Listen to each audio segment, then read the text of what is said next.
चाहे लोग कितने ही आरोप लगाएं, कितने ही भारत की निंदा करें, कोई नहीं है दुनिया में जो कह सकता है कि आज भारत जितना मजबूत है हर प्रकार से, वैसे कभी भी वो नहीं रहा है। भारत की पूर्व प्रधानमंत्री इंदिरा गांधी, जिनको दुर्गा और आयरन लेडी जैसे नामों की संख्या मिली और जिनके नाम का डंका न सिर्फ भारत बल्कि पूरी दुनिया में बजता था, जिनके भाषण को सुनने के लिए लाखों लोगों की भीड़ इकट्ठा होती थी, जिनके दर्शन दरबार में आम लोगों की समस्याओं के समाधान मिलते थे, जिन्होंने गरीब कहे जाने वाले भारत को दुनिया की परमाणु महाशक्ति बनाया था और उन्होंने देश के हित के लिए कई अहम फैसले लिए थे। आपको बता दूं मित्रों, शायद भारत के इंदिरा गांधी और नरेंद्र मोदी ऐसे दो ही प्रधानमंत्री हैं जिनका नाम लगभग सभी देशवासी जानते हैं। लेकिन यहां सोचने वाली बात यह है कि इंदिरा गांधी के समय तो इतना सोशल मीडिया भी नहीं था, फिर भी हर तरफ उनके नाम का डंका बजता था और आज भी उन्हें याद किया जाता है। शायद आज भी इंदिरा गांधी से जुड़ी कुछ ऐसी अनसुनी बातें हैं जिनके बारे में 90% लोग नहीं जानते, जैसे कि कैसे उन्होंने अमेरिका के राष्ट्रपति के साथ डांस करने से इनकार कर दिया था, क्यों अटल बिहारी वाजपेयी ने उन्हें दुर्गा और पूरी दुनिया उन्हें आयरन लेडी के नाम से संबोधित करती थी। आज हम पूर्व प्रधानमंत्री इंदिरा गांधी के जीवन से जुड़ी इन्हीं सभी अनसुनी अनकही घटनाओं से पर्दा उठाएंगे, लेकिन उसके पहले नए दर्शक जल्दी से चैनल को सब्सक्राइब कर दीजिए। हमें मालूम है कि कभी कभी अन्याय होता है, हमको मालूम है कि कभी कभी अत्याचार होता है, हमको मालूम है कि कभी कभी भ्रष्टाचार भी है, लेकिन इनसे लड़ने का क्या तरीका है? क्या कमजोर सरकार इनसे लड़ सकती है? क्या वो सरकार जिस पे स्वयं हर समय हमला हो रहा है वो गरीबों को सुरक्षित रख सकती है? अल्पसंख्यक के लोगों को बचा सकती है? क्या वो सरकार इस देश का सारी दुनिया में सिर ऊंचा कर सकती है? इंदिरा गांधी का जन्म 19 नवंबर 1917 के दिन उत्तर प्रदेश के प्रयागराज में हुआ था। उनके पिता पंडित जवाहरलाल नेहरू और माता कमला नेहरू ने उन्हें काफी बेहतरीन संस्कार दिए थे। बड़ी होकर इंदिरा ने विदेश जाकर पढ़ाई भी की, फिर वापस आकर उन्होंने देश की आजादी के लिए कई आंदोलनों में हिस्सा बनना शुरू किया।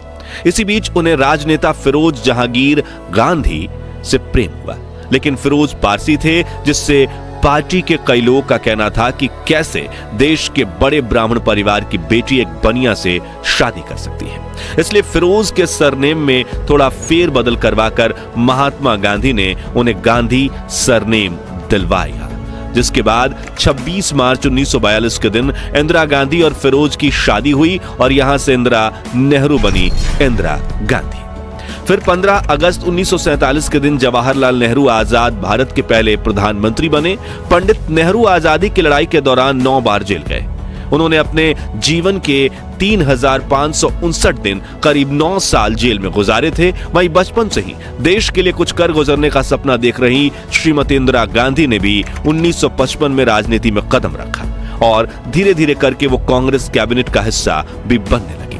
इस दौरान इंदिरा गांधी अपने पिता का दाहिना हाथ बनकर उभर रही थी, मगर 27 मई 1964 के दिन जवाहरलाल नेहरू को दिल का दौरा पड़ने से उनका दुखद निधन हो गया, जिससे इंदिरा गांधी टूट चुकी थी, लेकिन उन्होंने खुद को संभालते हुए देश के हित में काम करना जारी रखा।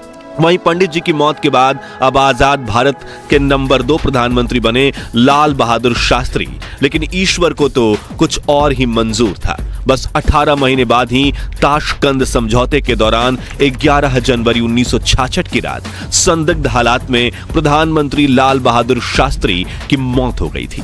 उनकी मौत किस कारण से हुई, यह आज भी एक राज है। उस वक्त मेडिकल रिपोर्ट में कहा गया कि लाल बहादुर शास्त्री की मौत हार्ट अटैक की वजह से हुई थी, लेकिन उनकी पत्नी का आरोप था कि उन्हें जहर दिया गया था। लाल बहादुर शास्त्री जी की मृत्यु के बाद इंदिरा गांधी चुनाव के लिए खड़ी हुई। यहां दिलचस्प बात यह भी है कि इंदिरा गांधी की लड़ाई अपने पक्ष के नेता गुलजारी लाल नंदा और मोरारजी देसाई से थी, मगर शास्त्री जी की मृत्यु के बाद कार्यकारी प्रधानमंत्री बने गुलजारी लाल नंदा ने प्रधानमंत्री पद की रेस से अपना नाम वापस ले लिया। अब इंदिरा की सीधी लड़ाई गुजराती नेता मोरारजी देसाई से बची थी, जिसका फैसला कांग्रेस के 525 सांसद के हाथों में था, जिनमें से 169 सांसदों ने मोरारजी देसाई का साथ दिया, जबकि 365 सांसदों का मानना था कि इंदिरा गांधी बेहतरीन प्रधानमंत्री बन सकती हैं। इस तरह बहुमत के साथ 19 जनवरी 1966 के दिन श्रीमती इंदिरा गांधी देश की पहली महिला प्रधानमंत्री बनी। यही वो साल था जब एक ही साल में देश को 3 प्रधानमंत्री मिले थे। हालांकि उस वक्त राजनीति में महिलाओं को पुरुषों के मुकाबले कम आंका जाता था, लेकिन इंदिरा गांधी का व्यक्तित्व इतना प्रभावी था कि कुछ ही समय में वो देश के करोड़ों लोगों की पसंदीदा प्राइम मिनिस्टर बन गई। और सचमुच पढ़ी लिखी इंदिरा गांधी ने अपना पूरा ज्ञान देश और जनता के विकास में लगा दिया। उनसे जुड़ी एक दिल छू लेने वाली बात यह है कि जिस तरह उनके पिता जवाहरलाल नेहरू रोजाना जनता से मिलकर उनकी समस्याओं का समाधान निकालने की कोशिश करते थे, उसी तरह उनकी परंपरा को आगे बढ़ाते हुए इंदिरा गांधी भी रोज सुबह 8:20 पर आम लोगों से मिला करती थीं। इसे उनका दर्शन दरबार कहा जाता था। उस दौरान हफ्ते में कम से कम 3 बार उनका दरबार चर्चित किताब द मैरीगोल्ड स्टोरी की लेखिका और वरिष्ठ पत्रकार कुमकुम चड्ढा भी वहां मौजूद रहती थी। कुमकुम बताती हैं, इंदिरा इस समय का इस्तेमाल भारत के आम लोगों से मिलने के लिए किया करती थी। कभी कभी जब भीड़ अनियंत्रित हो जाती थी तो उन लोगों को प्राथमिकता दी जाती थी जो दिल्ली के बाहर से आते थे। इस दरबार में 2 तरह के लोग आते थे। एक तो वो जो सिर्फ इंदिरा गांधी को देखना भर चाहते थे, दूसरे वो जिन्हें छोटे मोटे काम करवाने होते थे, जैसे सरकारी अस्पताल में किसी का इलाज करवाना। इन सब में बहुत से लोग श्रीमती इंदिरा गांधी के पैर छूने की कोशिश भी करते थे, मगर उन्हें अपने पैर छुआना बिल्कुल भी पसंद नहीं था। इंदिरा गांधी अपने साथ काम करने वाले छोटे से छोटे लोगों की भी काफी इज्जत करती थी, जिसे लेकर उनकी करीबी मंत्री रह चुकी मोहसिना किदवई एक किस्सा बताती हैं। एक बार जब हम उत्तराखंड में एक चुनाव सभा करके वापस लौट रहे थे, तभी मैंने इंदिरा से कहा कि हमें कहीं रास्ते में रुकना पड़ेगा ताकि ड्राइवर कुछ खा ले। लेकिन उस वक्त ऐसे चलते चलते रास्ते में जल्दी खाना वगैरह मिलना मुश्किल था। तो इंदिरा गांधी ने तुरंत अपना झोला टटोला और अपने पसंदीदा बिस्किट मारी बिस्किट का एक पैकेट निकाला। फिर उन्होंने एक बिस्किट के 4 टुकड़े किए और अपनी हथेली पर रखकर ड्राइवर से बोली, पहाड़ी रास्ता है, तुम गाड़ी चलाते रहो और एक एक बिस्कुट का टुकड़ा हथेली से उठाकर खाते रहो। इन्हीं कहानियों से आप अंदाजा लगा सकते हैं कि श्रीमती इंदिरा गांधी कितनी डाउन टू अर्थ थी। पिता नेहरू का गुस्सा तो पूरी दुनिया में मशहूर था, लेकिन थोड़ी देर में शांत होकर वो सब कुछ भूल जाते थे। लेकिन इंदिरा गांधी के साथ ऐसा नहीं होता था। वो लंबे समय तक और तो कई बार तो ताउम्र उन लोगों के प्रति गुस्सा रखती थी जिसको वो पसंद नहीं करती थी। उस व्यक्ति के प्रति वो बहुत उदासीन हो जाती थी। कहा जाता है कि जब भी सत्य का साथ देने की बात आती थी तो इंदिरा गांधी किसी से नहीं डरती थी और वो दूसरों से मिल रही निंदा का जवाब अपने अच्छे कार्यों से देती थी। यहां तक कि समाजवादी नेता राम मनोहर लोहिया ने इंदिरा को संसद में कई बार गूंगी गुड़िया तक कहा था, लेकिन उन्होंने इसका कोई उत्तर नहीं दिया, क्योंकि 1971 में उनका पूरा ध्यान भारत पाकिस्तान युद्ध में देश की रक्षा करने पर था, जिसके तुरंत बाद इंदिरा गांधी का ध्यान इस बात पर गया कि पूर्व पाकिस्तान में पाकिस्तानी सेना ही वहां की जनता पर जुल्म ढा रही है। वहां जो लोग अलग देश की मांग कर रहे हैं उन्हें चुप कराने के लिए हत्याकांड किया जा रहा है। तभी उन्होंने बड़ा फैसला लेते हुए पाकिस्तानी सेना की तुलना हिटलर की आर्मी से की और दुनिया के सामने ईस्ट पाकिस्तान को आजादी दिलवाने की बात रखी। सभी वेस्टर्न कंट्रीज उनके इस फैसले के खिलाफ थीं, लेकिन पड़ोसी देश के लोगों को तड़पता हुआ देखकर इंदिरा गांधी से रहा नहीं गया और उन्होंने इंडियन आर्मी को पाकिस्तान में घुसकर बांग्लादेश की आजादी के लिए लड़ रहे मुक्ति वाहिनी का साथ देने का आदेश दिया, जिसके बाद 5 दिसंबर को भारतीय सेना पूर्वी पाकिस्तान में दुश्मनों पर टूट पड़ी और महज 11 दिनों में यानी 16 दिसंबर 1971 के दिन पाकिस्तान के 93,000 सैनिकों को सरेंडर करने पर मजबूर किया, जिसमें बंगाल की खाड़ी से किनारे बसा यह देश पाकिस्तान से अलग होकर बांग्लादेश नाम से एक आजाद राष्ट्र के रूप में उभर कर सामने आया। इस वक्त श्रीमती इंदिरा गांधी का नाम देश विदेश में हर जगह गूंज रहा था। कई लोगों ने उन्हें आयरन लेडी के नाम से पुकारना शुरू किया। खुद अटल बिहारी वाजपेयी जी ने भी उन्हें दुर्गा कहकर संबोधित किया, जिससे उनको गूंगी गुड़िया कहने वाली के जुबान पर ताला लग गया। भारत कोई 5 साल, 10 साल, 100 साल जीने का देश नहीं है। हजारों साल जीवित रहा है और हजारों साल और इसको जीवित रहना है। खैर 70 के दशक में अमेरिका, चीन, जापान और कई वेस्टर्न कंट्रीज अपने पास परमाणु हथियार होने की धाक जमाती थीं और कई बार इन्हीं हथियारों के बल पर भारत की बात दबाने की कोशिश भी की गई थी। ऐसे में इंदिरा गांधी ने पर्दे के पीछे वैज्ञानिकों को न्यूक्लियर वेपन बनाने की अनुमति दे दी थी। दूसरी तरफ अमेरिका वियतनाम युद्ध में उलझा हुआ था। यहां भारत में परमाणु हथियार बनकर तैयार था और श्रीमती इंदिरा गांधी ने ऑपरेशन स्माइलिंग बुद्धा इनिशिएट कर दिया, जिसकी अमेरिका को कानो कान भनक तक नहीं लगी। इस ऑपरेशन के तहत हमारे वैज्ञानिकों ने 18 मई 1974 के दिन पोखरण में पहला सफल परमाणु परीक्षण किया था, जिसके बारे में पता लगते ही दुनिया की सभी महाशक्तियों के मुंह खुले के खुले रह गए थे, क्योंकि जिस भारत को वो गरीब राष्ट्र मानते थे वो अब परमाणु शक्ति संपन्न राष्ट्र बन चुका था। और इस परमाणु परीक्षण के बाद भारत की ओर किसी ने आंख उठाकर देखने की हिम्मत तक नहीं की। अन्याय के सामने आवाज उठाने में वो किसी से नहीं डरती थीं और देशवासियों को भी हिम्मत देती थीं। देश के सामने बहुत से खतरे हैं, अंदरूनी कमजोरियां तो हैं ही हैं, बाहरी खतरे भी हैं। मैं आपको डराना नहीं चाहती हूं और मुझे यह भी मालूम है कि आप डरने वाले भी नहीं हैं। दोस्तों, इंदिरा गांधी भारत की पहली महिला प्रधानमंत्री थी, मगर वो चाहती थी कि लोग उनके जेंडर की वजह से नहीं बल्कि उनके कार्यों की वजह से उनकी रिस्पेक्ट करें। वो अपने हाथों में हमेशा पुरुषों की घड़ी पहनती थी जो मेड इन इंडिया होती थी और उन्हें किसी के मुंह से मैडम प्राइम मिनिस्टर सुनना तो बिल्कुल पसंद नहीं था। वो कहती थी कि मैं काम करते हुए अपने आप को महिला नहीं समझती। इसी से जुड़ा एक दिलचस्प किस्सा अमेरिका में भारत के राजदूत रह चुके BK नेहरू अपनी किताब नाइस गाइज फिनिश सेकंड में बताते हैं कि प्रधानमंत्री बनने के बाद मार्च 1966 में जब इंदिरा गांधी पहली बार अमेरिका आई, तब मुझे प्रेसिडेंट लिंडन जॉनसन के करीबी जैक वेलेंटी का फोन आया, जिन्होंने बताया कि हमने हाल ही में एक पत्रिका पढ़ा है कि इंदिरा गांधी को पसंद नहीं कि कोई उन्हें मैडम कहकर पुकारे। तो राष्ट्रपति लिंडन जॉनसन पूछ रहे हैं कि जब वो इंदिरा गांधी से मिले तो उन्हें क्या कहकर संबोधित करें। जो सुनकर मैंने उनसे कहा कि मैं खुद PM इंदिरा गांधी से पूछकर बताता हूं। वो आगे लिखते हैं कि जब मैंने इंदिरा गांधी को बताया कि ये फोन किस कारण से आया था तो उन्होंने कहा कि राष्ट्रपति जॉनसन अगर चाहें तो मुझे सीधा प्रधानमंत्री कहकर ही बुला सकते हैं, अगर वो मुझे मिस्टर प्राइम मिनिस्टर कहें तब भी चलेगा, और उन्हें यह जरूर बता देना कि मेरे कैबिनेट के मंत्री मुझे सर कहकर भी पुकारते हैं। उसी यात्रा के दौरान जब व्हाइट हाउस में इंदिरा गांधी के लिए डिनर अरेंज किया गया, तब खाने के बाद प्रेसिडेंट जॉनसन ने उन्हें नृत्य करने के लिए आमंत्रित किया।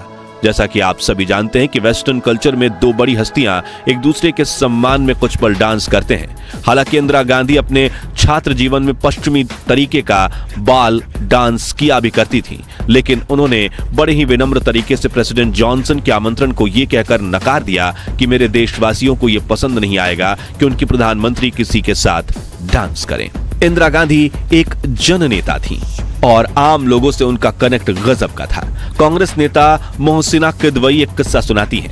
जब 1978 में आजमगढ़ उपचुनाव में उनका चुनाव प्रचार करने इंदिरा गांधी वहां गई थी, वो कहती हैं, उस जमाने में आजमगढ़ बहुत ही पिछड़ी हुई जगह थी और आज भी है, ना कोई रेस्तरां ना कोई खाने की जगह। मैंने इंदिरा जी के लिए सरकारी गेस्ट हाउस में कमरा बुक कराया था। जब हम वहां पहुंचे तो अटेंडेंट कमरा खोलने के लिए मना कर रहा था। उसने कहा कि यहाँ मंत्री जी ठहरेंगे, उनका हुक्म है कि कमरा किसी के लिए ना खोला जाए। वो कहती हैं कि जब कमरा खुलवाने की मेरी सारी कोशिशें नाकामयाब हो गई तो एक बार फिर से कहा, तुम्हें मालूम तो है मैं किसके रुकने के लिए कह रही हूं? वो बोला नहीं। जब मैंने कहा कि कार में इंदिरा गांधी बैठी हैं, जैसे उसने ये नाम सुना उसने लपक कर कमरे का दरवाजा खोला, मंत्री को एक भद्दी सी गाली दी और बोला नौकरी जाए तो जाए। इस तरह का प्यार था लोगों का इंदिरा गांधी के लिए। किसी कमरे से निकलने से पहले वो उस कमरे की लाइट जरूर ऑफ करती थी, वो भी अपने हाथों से। एक बार वो बाराबंकी की यात्रा पर थी, वो वॉशरूम में थी, तभी राष्ट्रपति फखरुद्दीन अली का फोन उनके लिए आया। उनके साथ गई महसीना किदवई ने दरवाजा खटखटाकर कहा कि उनके लिए राष्ट्रपति का फोन है। इंदिरा गांधी बाहर आई, लेकिन फोन लेने से पहले उन्होंने मोहसिना से कहा कि जाकर पहले वॉशरूम की लाइट बंद करें, जिसे वो जल्दी में बंद करना भूल गई हैं। मोहसिना कहती हैं कि मैं ये सुनकर स्तब्ध रह गई कि एक तरफ भारत का राष्ट्रपति टेलीफोन पर है और इंदिरा गांधी को चिंता है कि वॉशरूम की लाइट ऑफ हुई कि नहीं। श्रीमती इंदिरा गांधी ने अपने पहले कार्यकाल में प्रधानमंत्री पद संभालते समय सत्य और निष्ठा की शपथ ली थी, मगर साथियों वो दूसरी बार जब सत्ता में आई तो वो पूरी तरह से धार्मिक हो चली थी। दूसरी बार उन्होंने ईश्वर के नाम पर प्रधानमंत्री पद की शपथ ली। सन 1970 में अपनी हार के बाद उन्होंने बनारस के काशी विश्वनाथ मंदिर और संकट मोचन मंदिर में पूजा की। किताब Indira India's most powerful prime minister में लिखा है कि इस दौरान उन्होंने वैष्णव देवी के दर्शन किए और हेलीपैड से वहां तक का 2 किलोमीटर का रास्ता भी पैदल चलकर तय किया। अंबाजी मंदिर में उन्होंने पूरे 1 मिनट तक दंडवत होकर प्रार्थना की। सन 80 में संजय की मौत के बाद उन्होंने धार्मिक कार्यकलापों को बढ़ चढ़कर भाग लेना शुरू किया। उन दिनों जब सूर्य ग्रहण पड़ता था तो उन्होंने अपनी गर्भवती बहू मेनका गांधी को सूर्य ग्रहण देखने की अनुमति नहीं दी। उन्होंने तमाम उम्र अपने गले में रुद्राक्ष की माला पहनी। उनके घर के पूजा गृह में सभी देवताओं की मूर्तियों के अलावा गौतम बुद्ध, रामकृष्ण परमहंस की मूर्तियां और एक शंख रखा रहता था। धार्मिक मामलों में उनके सबसे बड़े सलाहकार कमलापति त्रिपाठी थे। कुमकुम चड्ढा अपनी किताब द मैरीगोल्ड स्टोरी में लिखती हैं कि एक बार नवरात्रि के मौके पर वरिष्ठ कांग्रेस नेता कमलापति त्रिपाठी ने उनसे 9 बालिकाओं के पैर धोकर उनका पानी पी जाने के लिए कहा। उन्होंने सवाल पूछा कि इससे वो कहीं बीमार तो नहीं पड़ जाएंगी, लेकिन शुरू में झिझकने के बाद विदेश में पढ़ी और फ्रेंच बोलने वाली इंदिरा गांधी ने यह रस्म भी पूरी की। इंदिरा को जेवर का कोई शौक नहीं था। हाँ, वो हाथों में पुरुषों की घड़ी जरूर पहनती थी, वो भी सरकारी कंपनी की। उनकी भारतीयता उनके कपड़ों में साफ झलकती थी। मार्च 1982 में जब लंदन के फेस्टिवल ऑफ इंडिया का आयोजन किया गया और शुरू में राष्ट्रगान बजा तो उनकी दोस्त रही पुलुल चेकर ने नोट किया कि उनकी आंखें नम हो गई थी। वो अपने राजनीतिक प्रतिद्वंदी मोरारजी देसाई को वो हमेशा मोरारजी भाई कहकर संबोधित करती थी और जज जीवन राम को उन्होंने हमेशा बाबूजी कहा। दक्षिण के चुनाव दौरे के दौरान या प्रचार करते करते रात हो जाती थी तो वो कार में बैठे बैठे अपने दोनों घुटनों के बीच टॉर्च रखकर जला लेती थी ताकि उनकी रोशनी उनके चेहरे पर पड़े और लोग अंधेरे में भी उनको देख सके। तो दोस्तों, आज के लिए बस इतना ही। मगर वो कौन सा कारण था जिसकी वजह से इंदिरा गांधी को इमरजेंसी लागू करनी पड़ी थी और क्यों की गई थी इंदिरा गांधी की हत्या? क्या वाकई में संजय गांधी ने अपनी मां इंदिरा गांधी को पार्टी में थप्पड़ मार दिया था या फिर सिर्फ विपक्ष की फैलाई यह एक अफवाह है? और क्या है संजय गांधी की मौत का सच? और क्यों संजय गांधी की मौत के सिर्फ 2 साल बाद ही इंदिरा ने अपनी बहू मेनका गांधी को घर से निकाल दिया था? अगर आप इन सवालों के जवाब चाहते हैं तो कमेंट बॉक्स में नेक्स्ट पार्ट या पार्ट 2 जरूर लिखिए। अगर आपको ये वीडियो पसंद आई हो तो इसे लाइक और शेयर जरूर कीजिए और ऐसी रोमांचक वीडियोस देखते रहने के लिए हमारे चैनल को सब्सक्राइब करके पास वाली घंटी जरूर बजा दीजिए। जय हिंद, जय भारत।